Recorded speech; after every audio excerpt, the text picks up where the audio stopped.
नमस्कार दोस्तों, आप सभी का स्वागत है हमारे YouTube चैनल में। दोस्तों, इस वर्ष 2020 में कुल 6 ग्रहण लगने वाले हैं, जिनमें से 4 ग्रहण लग चुके हैं और 2 ग्रहण बाकी हैं। 4 तो चंद्र ग्रहण है और 2 सूर्य ग्रहण हैं।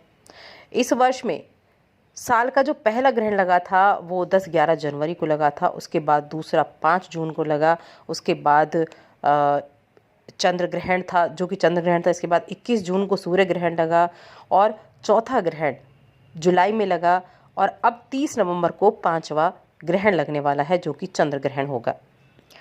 30 नवंबर को ये जो ग्रहण लगने वाला है, ये ग्रहण किस तरह का होगा, इस ग्रहण का प्रभाव क्या होगा, इसका नज़ारा कैसा होगा, इसका दान पुण्य करने का क्या होगा, सूतक कब से लगेगा, सब कुछ जानेंगे हम इस वीडियो में। लेकिन आगे बढ़ने से पहले आपसे निवेदन है, अगर आप हमारे चैनल पर पहली बार आए हैं तो चैनल को सब्सक्राइब करके हमारे चैनल के साथ जुड़ जाएं। पास में जो बेल का आइकन है उसको प्रेस कर दें ताकि हमारी सभी वीडियोस की नोटिफिकेशन आप तक पहुंच सके। दोस्तों, इस वर्ष का अंतिम चंद्र ग्रहण 30 नवंबर को पड़ने जा रहा है और ये जो ग्रहण होगा, ये ग्रहण वृषभ राशि और रोहिणी नक्षत्र में लगेगा। देखिए, चंद्रमा जो है वो मन के कारक ग्रह है और जो मन के कारक ग्रह पीड़ित होता है, चंद्र जब पीड़ित होता है तो उसका प्रभाव सभी चीज़ों पर पड़ता है, हर जीव पर पड़ता है, मानव पर पड़ता है, प्रकृति पर पड़ता है, क्योंकि वो पीड़ित हुआ है। तो इसीलिए उसके शुभ और अशुभ प्रभाव देखने को मिलते हैं। जैसे कुछ लड़ाई के जो योग हैं वो बन जाते हैं, या फिर बाढ़ के योग बनते हैं, तूफान के योग बनते हैं, ऐसे योग इस दौरान बनने लगते हैं।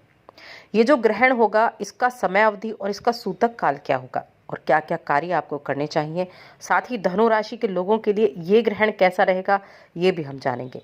और धनु राशि के लोगों को क्या सावधानियां करनी चाहिए, क्या उपाय करने चाहिए, सब कुछ हम देखेंगे।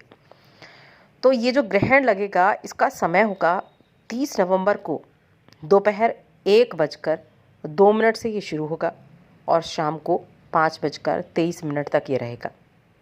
इस ग्रहण की जो कुल अवधि होगी वो 4 घंटे 21 मिनट की होगी।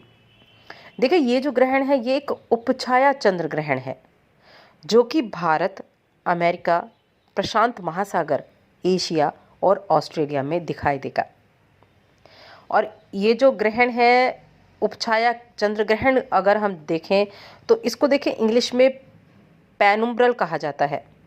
यानी इस तरह का चंद्र ग्रहण जब होता है तब चंद्रमा पर पृथ्वी की छाया न पड़कर केवल पृथ्वी की उपछाया ही पड़ती है, इसलिए इसको उपछाया चंद्र ग्रहण कहते हैं। उपछाया चंद्र ग्रहण में चंद्रमा के आकार में कोई अंतर नहीं होता, केवल एक धुंधली सी छाया दिखाई पड़ती है, इसलिए इसको उपछाया चंद्र ग्रहण कहा जाता है। अब इसका सूतक काल का क्या रहेगा, सूतक काल होगा कि नहीं होगा, तो देखिए बता दें, जब भी उपछाया चंद्र ग्रहण होता है तो उसका जो सूतक काल होता है वो मान्य नहीं होता है, इसीलिए इसका कोई भी सूतक काल नहीं होगा। लेकिन प्रभाव जरूर होगा, क्योंकि ग्रहण तो हुआ है, चंद्रमा पीड़ित तो हुआ है, जो आपके मन का कारक है, सभी के मन का कारक है, हर जीव के मन का कारक है। चंद्रमा पीड़ित हुआ है, सूतक काल नहीं लेगा, लेकिन इनके प्रभाव जरूर होंगे, इनके दान पुण्य जरूर करने हैं, इनके उपाय जरूर करने हैं। ये जो 4:21 की अवधि होगी, दोपहर 1:02 से शाम 5:23 तक, इस अवधि में एक तो धनु राशि के लोगों को अपने जो इष्ट देव हैं उनके मंत्र का ध्यान करना है। अगर आपने कोई गुरु मंत्र लिया हुआ है तो उस गुरु मंत्र का आप ध्यान कर सकते हैं, और अगर आपने गुरु मंत्र नहीं लिया हुआ है तो आप अपने इष्ट देव का, जिस भी देव की आप पूजा करते हैं, देव या देवी, उस मंत्र का जप करें। ये मंत्र इस ग्रहण के दौरान सिद्ध हो जाता है, और जब भी आप अपने इष्ट देव का नाम लेते हैं तो उसमें आपको अच्छी रिजल्ट देखने को मिलते हैं। बहुत ही जल्दी उस सिद्ध मंत्र से, उस सिद्ध देव के मंत्र से आपकी इच्छाएं जल्दी पूरी होती हैं। तो इस समय आप अपने एक तो इस कार्य को ज़रूर करें, और इसके अलावा आपका जो मन है वो थोड़ा विचलित हो सकता है, स्थिर हो सकता है। वृषभ राशि में ये ग्रहण है जो आपका 6ठे भाव में चंद्रमा होंगे। 6ठे भाव में चंद्रमा होंगे जो कि रोग का भाव है, ऋण का भाव है, शत्रु का भाव है। तो एक तो आपको इस दौरान चंद्रमा से जुड़े हुए कुछ उपाय करने चाहिए, जैसे कि सफ़ेद चीज़ों का दान करना और चंद्रमा को मजबूत बनाने का कार्य करना है, क्योंकि आपका रोग ऋण शत्रु का ये भाव है। हालांकि कुछ चीज़ों में आपको अच्छे फल भी मिलेंगे, लेकिन जिनकी कुंडली में चंद्रमा कमज़ोर है उनको कई तरह की समस्याओं का सामना करना पड़ सकता है। और ये आपको देखकर होगा, अपनी कुंडली को देखकर पता चलेगा कि आपकी कुंडली में चंद्रमा कमज़ोर है या नहीं। अगर आप मानसिक रूप से बात बात पर विचलित हो जाते हैं, जल्दी चिड़चिड़ाहट वाले हो जाते हैं, तो निश्चित रूप से आपके ऊपर इसका जो नेगेटिव प्रभाव पड़ सकता है।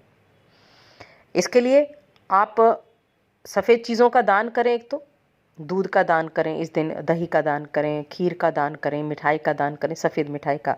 ऐसे कार्य आप कर सकते हैं जिससे चंद्रमा आपका मजबूत होगा।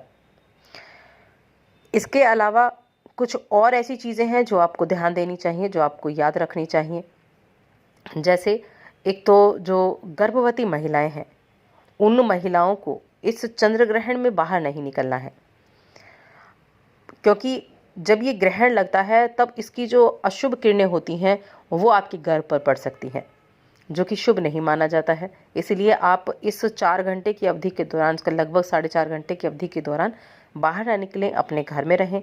घर में रहकर आप कुछ अपने ज़रूरी कार्य कर सकते हैं, आप अपने इष्ट देव का ध्यान कर सकते हैं, धर्म कर्म के कार्य कर सकते हैं, गीता का पाठ कर सकते हैं। ऐसे कुछ कार्य आप करें ताकि इस ग्रहण का कैसा भी प्रभाव आपके बच्चे पर ना हो। तो इस चीज़ का ध्यान रखें। इसके अलावा जब भी ये ग्रहण समाप्त होता है तो उसके बाद दान पुण्य करना बहुत ही शुभ माना जाता है। तो जब ये ग्रहण समाप्त होगा उसके बाद आप स्नान करें, स्वच्छ वस्त्र धारण करें और दान पुण्य जरूर करें। जैसे अन्न का दान होता है, वस्त्र का दान होता है, इन चीज़ों का दान करते हैं तो उसका कई गुना फल आपको मिलता है, कई गुना आपको वापस मिलता है। इसलिए कहते हैं कि ग्रहण के बाद का जो दान होता है वो महादान माना जाता है। जो आपकी इच्छा हो वो आप दान कर सकते हैं अपनी सामर्थ्य के अनुसार। ज़रूरी नहीं ज़्यादा दान करें, थोड़ा आप कर सकते हैं अपने ज़रूरत के हिसाब से। और ऐसे व्यक्ति को दान करें जो दान के योग्य है, जैसे कोई विकलांग व्यक्ति हुआ, भूखा हुआ, बूढ़ा हुआ, ऐसे लोगों को दान करना आपके लिए बेहद अच्छा होगा। बाकी आपके लिए जो ये ग्रहण का समय होगा धनु राशि के लोगों के लिए, ये ग्रहण का समय आपके परिवार के लिए बेहद अच्छा होगा। आपके शत्रुओं पर हावी रहने का होगा। आप अपने शत्रुओं पर हावी रह सकते हैं इस दौरान, अपने शत्रुओं को नीचा दिखा सकते हैं या अपने शत्रुओं को भी मित्र बना सकते हैं। आपके शत्रु आपके काम आ सकते हैं, शत्रुओं पर हावी रहेगा। लेकिन फिर भी आपको ये जो कार्य हैं ये ज़रूर करने हैं ताकि आपके लिए ये ग्रहण बहुत अच्छा साबित हो सके।